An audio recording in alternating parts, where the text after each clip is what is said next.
यदा यदा हि धर्मस्य ग्लानिर्भवति भारत, যখনই ধর্মে গ্লানি আসবে, যখনই ধর্মে অধর্ম হবে, যখনই অধর্ম হবে, সাধুদের উপর অত্যাচার হবে, তখনই আমি অবতীর্ণ হব। এই সমাজে তো সাধুর উপর অত্যাচার তো কমে না,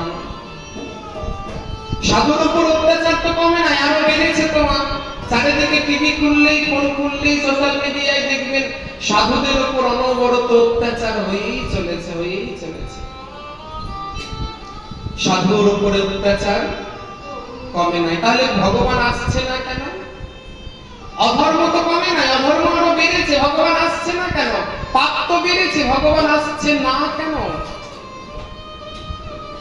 আহারে, অমন ভাবে কি বললেই কি আর সব সময় যাওয়া যাবে? হঠাৎ হঠাৎ করে বললেই কি আর ভগবান আসতে পারে?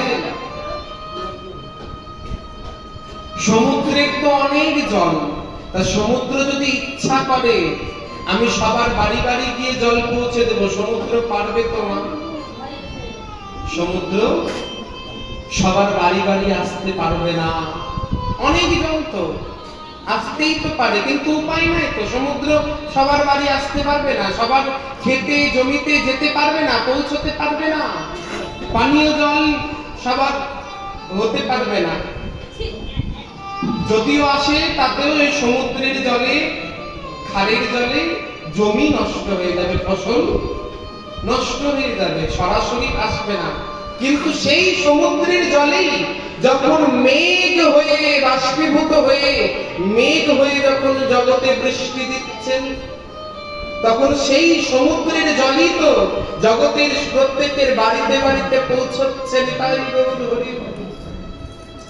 সমুদ্র ইচ্ছা করলেও তিনি সবার বাড়িতে না যেতে পারলেও, যখন সেই সমুদ্রই মেঘ হয়ে বাষ্পীভূত হয়ে বৃষ্টি হয়ে যখন জগতে ঝরে পড়ছে, তখন তিনি সবার বাড়িতে পৌঁছে যান।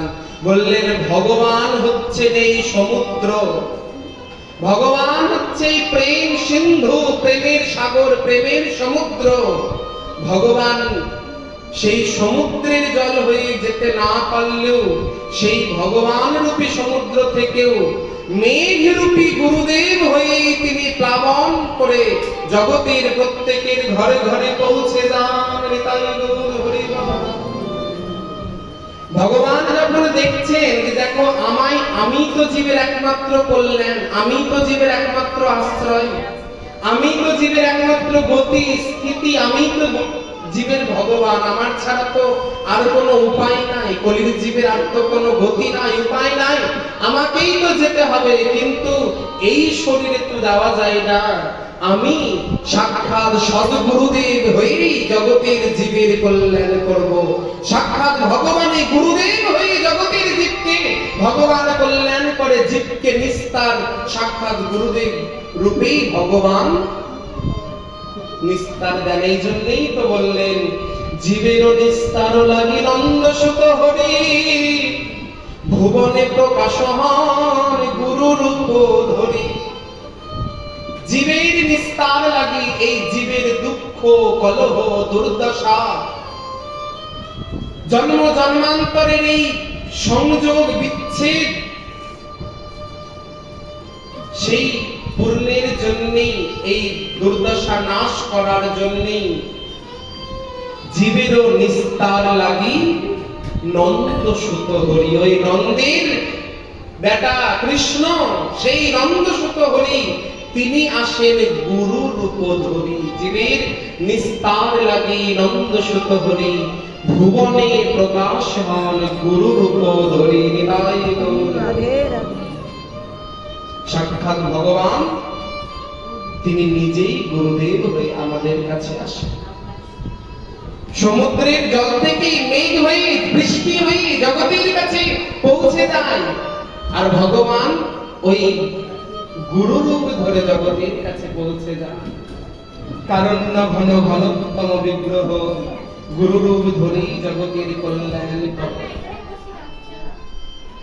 এই কথাই বলে রাখি না, এখন যদি এই কথা প্রসঙ্গে যদি আমরা ভাবি যে কৃষ্ণই তো স্বয়ং ভগবান গুরুদেব। নন্দ জীবের বিস্তারে লাগি নন্দ সুত হরি, ভুবনে প্রকাশমান গুরু রূপ ধরি। তাহলে ওই গুরুদেব যদি সেই কৃষ্ণই, তাহলে তো আমাকে আর কৃষ্ণকে আলাদা করে ভোগ দিতে হবে না, গুরুদেবকে দিলেই হয়ে যাবে। যদি আমরা মনে করি গোবিন্দের চরণে পুষ্প তুলসী দেওয়ার, তাহলে আর কি দরকার, গুরুদেবের চরণে ফুল তুলসী দিলেই তো হবে। তাতে হবে তো না, তাতেও হবে না। কেউ কথা বলো না। খুব মার্মিক কথা, কথাটি খুব মন দিয়ে শুনে রাখুন, এই কথাই যেন ভুল হয়ে না যায়। বলছি যে দেখো, যখনই আমরা এই কথা শুনে নিলাম, জীবের নিস্তার লাগি নন্দ সুত হরি, ভুবনে প্রকাশমান গুরু রূপ ধরি, তাহলে গুরুদেব হয়েই তো কৃষ্ণ এসেছেন, তাহলে আর কৃষ্ণকে কেন আলাদা করে ভোগ দিতে যাব, গুরুদেবকে দিলেই তো হয়ে যায়। গুরুদেব তো আর এমনি এমনি সেটি পাবে না, যদি তা তুমি গোবিন্দকে না দাও। যদি গোবিন্দকে সেটি নিবেদন না করো, গুরুদেব তো সেই প্রসাদ ছাড়া পাবে না। যদি ভাবো যে গোবিন্দকে তুলসী দেওয়ার কি দরকার, গুরুদেবের চরণেই তুলসী দিব, বললেন সেটা হবে না। এই কথাটা কাদের বোঝার জন্য? এই কথাটা ভক্তদের বোঝার জন্য। তো যারা এই কথাটা বুঝেছেন যে জীবের নিস্তার লাগি নন্দ সুত হরি, ভুবনে প্রকাশন গুরু রূপ ধরি, তাহলে আমি হচ্ছি ভগবান, তোমাদের আর কৃষ্ণ ভজন করতে হবে না, কৃষ্ণকে ফুল তুলসী দিতে হবে না, আমার পায়েই তুলসী দাও। আছে তো অনেকে, অনেক গুরুদেব নিজের পায়েই তুলসী নেন। এই জন্য বারবার করে বলে দিচ্ছেন, দেখো এই কথাটা যেন গুরুদেব বুঝে না যায়, এই কথাটা বোঝা হচ্ছে কথা শিষ্যদের। কথাটা বোঝা যায় তো কি বলতে চাইছি? পতি পরমেশ্বর কথাই আছে না, পতি পরমেশ্বর। তা এই কথাটা বুঝবেন কি? স্ত্রীরাই তো, মায়েরাই তো।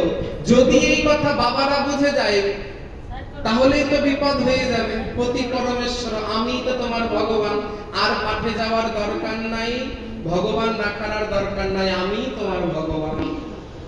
তখনই বিপদ হয়ে যায়।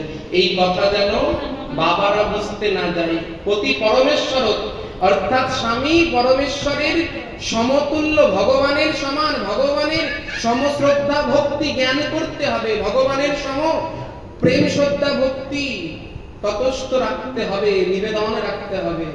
এটা মায়েদের বোঝার জন্য। আর যখনই এই কথা বাবারা বুঝে যাবে, তখনই বিপদ ঘটে যাবে। তাই বললেন যে দেখো, এই কথাটা জীবের বিস্তার লাগি নন্দ সুত হরি, ভুবনে প্রকাশন গুরু রূপ ধরি, এই কথাটা শিষ্যদের বোঝার জন্য। এই কথা যেন গুরুদেব বুঝে না যায়। গুরুদেব যদি বুঝে যায় আমি ভগবান, তাহলে বিপদ হয়ে যাবে। তাই গৌর হরি বল। এই জন্যই গ্রন্থ বললেন, যদ্যাপি আমার গুরু চৈতন্যের দাস, তথাপি জানি আমি তাহারি প্রকাশ।